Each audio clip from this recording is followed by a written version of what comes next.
Next point अपने पास chemical properties और chemical properties में फर्स्ट पॉइंट है nucleophilic substitution reactions.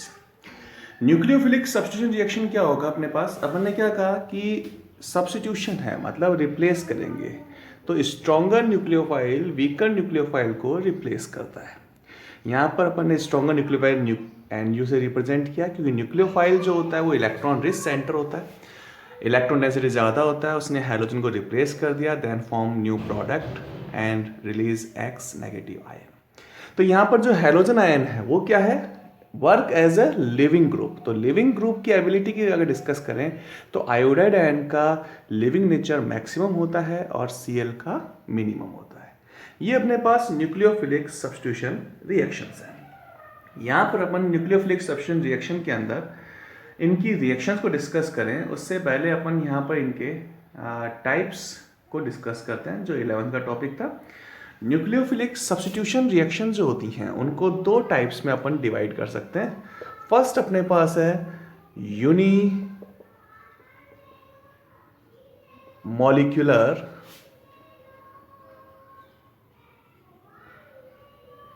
Nucleophilic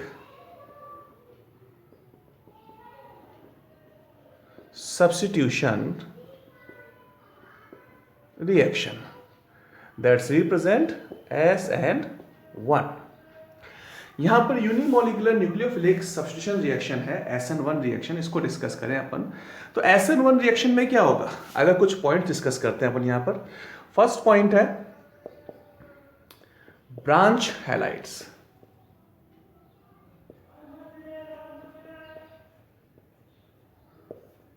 SN1 reaction जो है वो हमेशा ब्रांच हैलाइड्स के अंदर होगा।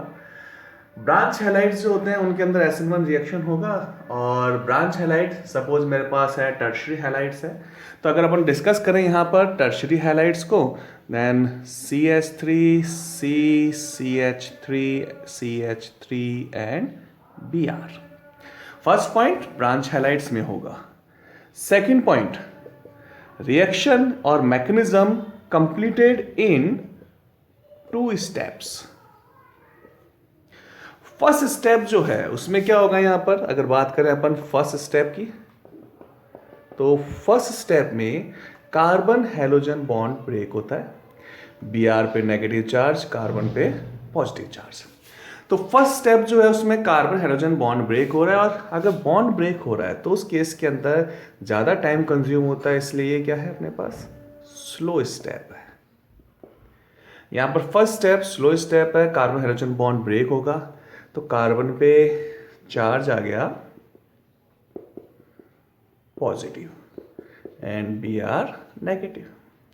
कार्बन पे पॉजिटिव चार्ज है, इट मीन्स फॉर्मेशन हो गया किसका, carbocation act as intermediate. तो यहां पर कार्ब कैटायन इंटरमीडिएट का फॉर्मेशन होता है। फर्स्ट स्टेप है, फर्स्ट स्टेप स्लो स्टेप है जिसमें कार्बन हैलोजन बॉन्ड ब्रेक होगा और कैटायन का फॉर्मेशन होता है। In second step nucleophile attack on carb cation. अब यहां पर न्यूक्लियोफाइल जो है वो कार्ब कैटायन पे अटैक करेगा, और कार्ब कैटायन पे अटैक करेगा तो यहाँ पर ये पॉजिटिव चार्ज है नेगेटिव चार्ज है, एक दूसरे को स्ट्रांगली अट्रैक्ट करेगा। तो जो सेकंड स्टेप होता है, ये सेकंड स्टेप हमेशा कैसा होगा, फास्ट स्टेप होता है, और उससे प्रोडक्ट का फॉर्मेशन हो गया। तो यहाँ पर SN1 रिएक्शन जो है वो अपने पास ब्रांच हाइलाइट्स में होता है, 2 स्टेप्स में होगा। फर्स्ट स्टेप के अंदर कैटायन का फॉर्मेशन हो रहा है, इंटरमीडिएट है, और सेकंड स्टेप के अंदर फास्ट स्टेप होता है और प्रोडक्ट का फॉर्मेशन होता है। थर्ड पॉइंट अगर नोट करें अपन इसमें,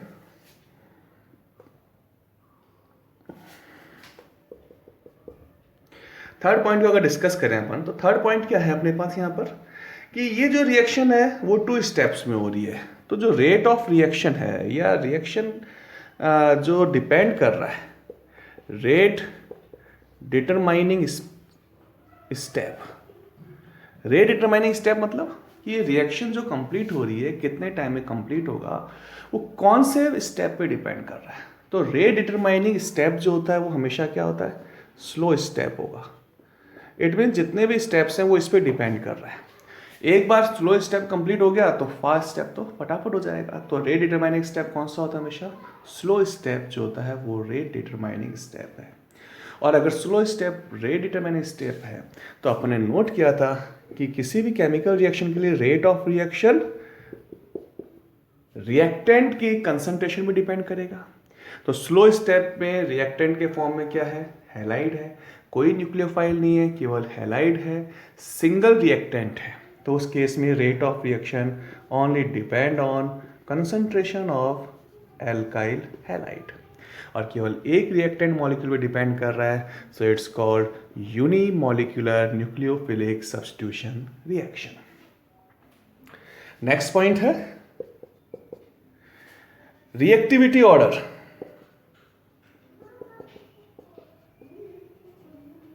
reactivity order of different halides. अगर रिएक्टिविटी ऑर्डर को डिस्कस करें अपन, तो यहाँ अपन ने क्या कहा कि फर्स्ट स्टेप के अंदर कैटायन का फॉर्मेशन होता है, कार्ब कैटायन बन रहा है। और कार्ब कैटायन का फॉर्मेशन होता है, तो कार्ब कैटायन जो है वो इंटरमीडिएट बना अपने पास स्लो स्टेप में। तो यहाँ पर जो रिएक्टिविटी ऑर्डर है वो किस पे डिपेंड करेगा, depends on stability of carb cation. Carb cation जितना ज़्यादा स्टेबल होगा उसका फॉर्मेशन उतना इजीली होगा। तो उस केस में कंपाउंड में सब्स्टिट्यूशन इजी वे में होगा।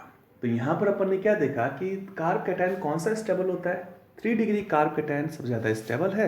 तो यहाँ पर अगर SN1 रिएक्शन के लिए रिएक्टिविटी ऑर्डर की बात करें तो 3 डिग्री हैलाइड का रिएक्टिविटी मैक्सिमम होता है और प्राइमरी हैलाइड का रिएक्टिविटी मिनिमम होता है। अगर यहाँ पर ऑप्टिकली एक्टिव कंपाउंड्स को डिस्कस करें तो ऑप्टिकली एक्टिव कंपाउंड जो है, ऑप्टिकली एक्टिव कंपाउंड जिसमें एसिमेट्री हो, एसिमेट्रिकल कंपाउंड होता है, चिरेल कार्बन होता है, वो ऑप्टिकली एक्टिव कंपाउंड है। तो ऑप्टिकली एक्टिव कंपाउंड जो हैं उनमें अगर SN1 रिएक्शन होगा तो उस केस के अंदर हमेशा रेसिमिक मिक्सचर बनता है। रेसिमिक मिक्सचर क्यों बनता है, यहाँ पर अगर अपन देखें इसके अंदर, सपोज मेरे पास ये एक ऑप्टिकली एक्टिव कंपाउंड ले लिया C2H5 CH3 CH and Br। ये कार्बन चिरेल कार्बन है क्योंकि इसके चारों वैलेंसेस पे डिफरेंट डिफरेंट ग्रुप है। फर्स्ट स्टेप के अंदर जो स्लो स्टेप है Br नेगेटिव रिलीज होगा और उस केस में क्या बनेगा अपने पास C2H5 CH3 and H। Intermediate carb cation का फॉर्मेशन हो गया। और जो इंटरमीडिएट कार्ब कैटायन है वो कैसा है, sp2 हाइब्रिडाइज है। और sp2 हाइब्रिडाइज में क्या होगा, एक अनहाइब्रिड p ऑर्बिटल होता है।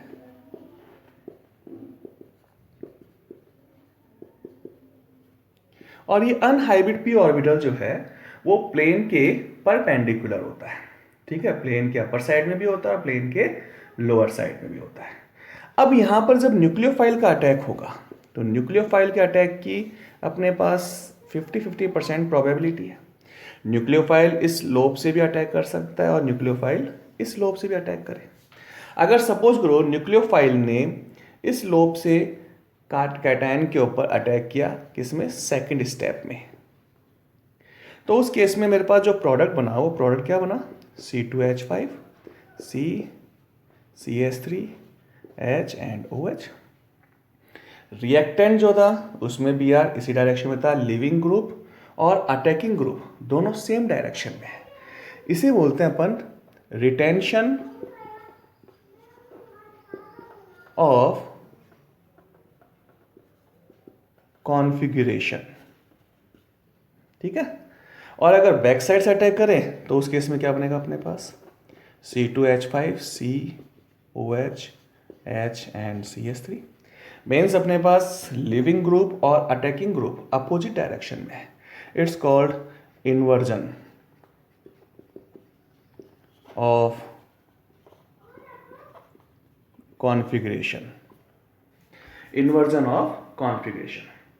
ये दोनों जो कंपाउंड बने अपने पास, दोनों एक दूसरे का क्या है, मिरर इमेजेस हैं। अगर इनको मिरर में देखें तो एक दूसरे का मिरर इमेजेस हैं। और एसिमेट्रिक कंपाउंड है तो दोनों का जो पॉसिबिलिटी है वो कितना है, 50-50% पॉसिबिलिटी है।